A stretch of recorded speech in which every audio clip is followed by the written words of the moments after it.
Nobody told you that a 3-digit number would determine where you live, what you drive, whether you get the job, and how much everything costs you for the rest of your life. Not your degree, not your work ethic, not your character. A number generated by an algorithm. Based on behavior patterns, a system decided mattered. Your credit score.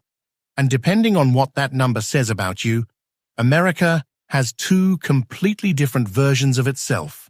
Ready. One for people the system trusts, and one for people it doesn't. This is what each version actually looks like. Score 300. The locked door. Your score is 300, the lowest it goes. You didn't get here by being careless. You got here by being human, in a system that doesn't forgive. A missed payment during a job loss. A medical bill that went to collections before you knew it existed. A landlord who reported a dispute. The algorithm doesn't ask what happened. It records what occurred. And what occurred says, you are a risk. You apply for an apartment. The landlord runs your credit. His face doesn't change, but something in the room does. He tells you the unit has been filled. It hasn't. You apply for another. They want a security deposit, double the normal amount, sometimes triple. You pay it because you have no choice. The apartment you get is the one nobody else wanted. You apply for a car loan. Denied. You find a dealership that works with bad credit. The interest rate is 24%. On a $10,000 car, you will pay back $16,000. You take it because you need to get to work. Your phone carrier won't give you a postpaid plan. You pay upfront every month. More expensive, less reliable. You apply for a job at a financial services company. They run a credit check. You don't get a callback. The number followed you into the interview room and sat down before you did. At 300, the system doesn't punish you loudly. It just quietly closes every door before you reach it. Score 500. Survival mode. Your score climbed to 500. Not through luck. Through discipline nobody saw. Paying on time for 18 months straight. Keeping balances low. Disputing errors on your report one by one. 500 feels like progress until you try to use it. The apartment situation improves slightly. You can get approved now, but only with a co-signer or an extra month of deposit. You take it. The car loan rate drops from 24% to 18%. Still painful, still expensive, but moving. A secured credit card arrives in the mail. You put $300 down to get $300 in credit. You use it for groceries and pay it off every month, like a ritual. Because you understand now that the system is watching every move and reporting it upstream. You apply for a personal loan for car repairs. Denied at the bank. Approved at a payday lender at 300% APR. You do the math and walk away. You fix the car yourself with a YouTube tutorial and $40 in parts. At 500, you are surviving the system. You are not yet living in it. Score 580. First crack of light, 580. The system starts to see something different in your pattern. Not trust, not yet, but potential. The word subprime still applies to you, but subprime has a ceiling and you are approaching it. An unsecured credit card arrives. $500 limit. 22% interest. You don't care about the interest because you won't carry a balance. You care about the reporting. Every on-time payment is a data point. Every low utilization rate is a signal. The apartment process still requires extra documentation, but no longer requires a co-signer. You qualify on your own. The car loan rate drops to 14%. Still high, but the trajectory is visible now. You can see the math moving in your direction for the first time. You get a second credit card, $750 limit. You use both cards for small purchases and pay them in full every month. Your credit utilization stays below 10% because you've learned that the score rewards behavior that looks like you don't need the credit, even though you do. At 580, you are learning to perform for an algorithm, and the algorithm is beginning to believe you. Score 670. The system notices you. 670. You crossed a threshold the system cares about. You are now prime, not preferred, not valued, but no longer flagged. The interest rates change in a way that feels almost personal.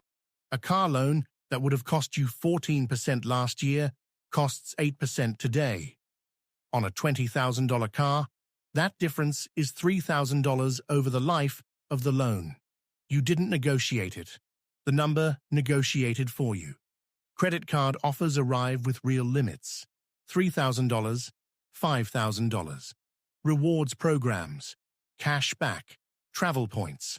The same institution that wouldn't approve you at 500 is now mailing you metallic envelopes. You qualify for a personal loan at a real bank. $10,000 at 11%. The process takes 48 hours. No payday lender, no co-signer, no triple deposit.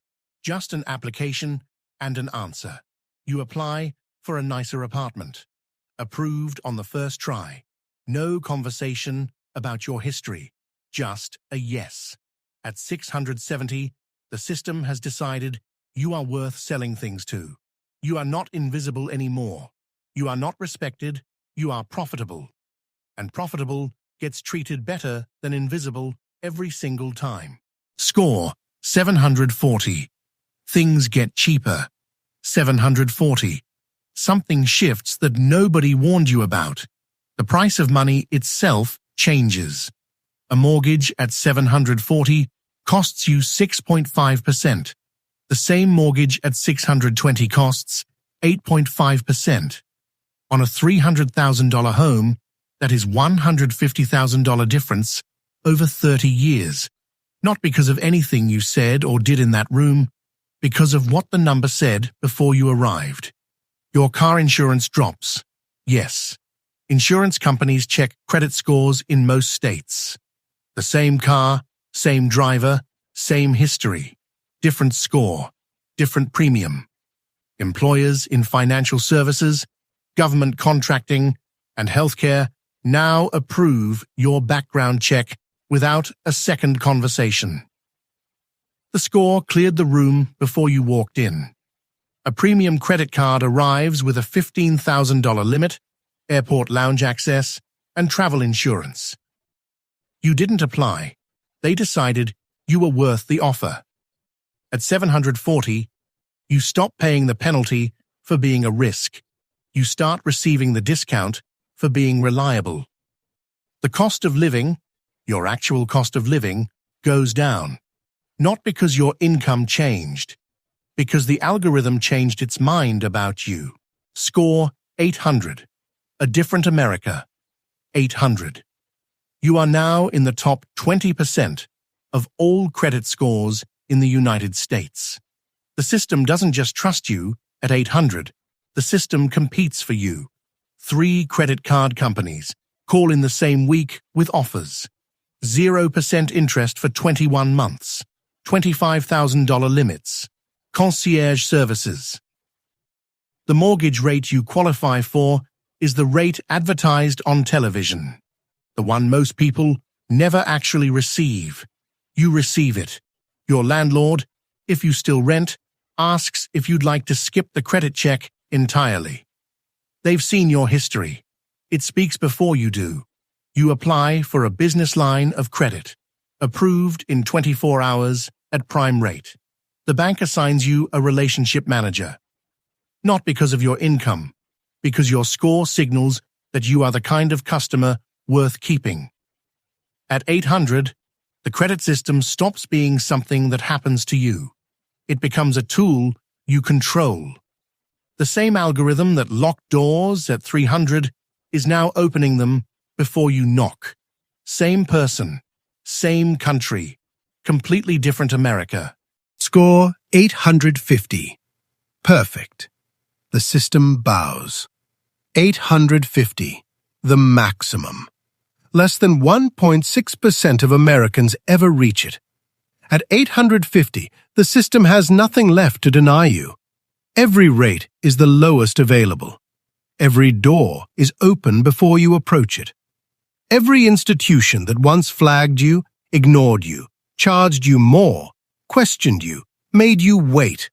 They now compete for your business. The irony is complete at 850. The system that was hardest on you when you needed help the most becomes most generous when you need it least.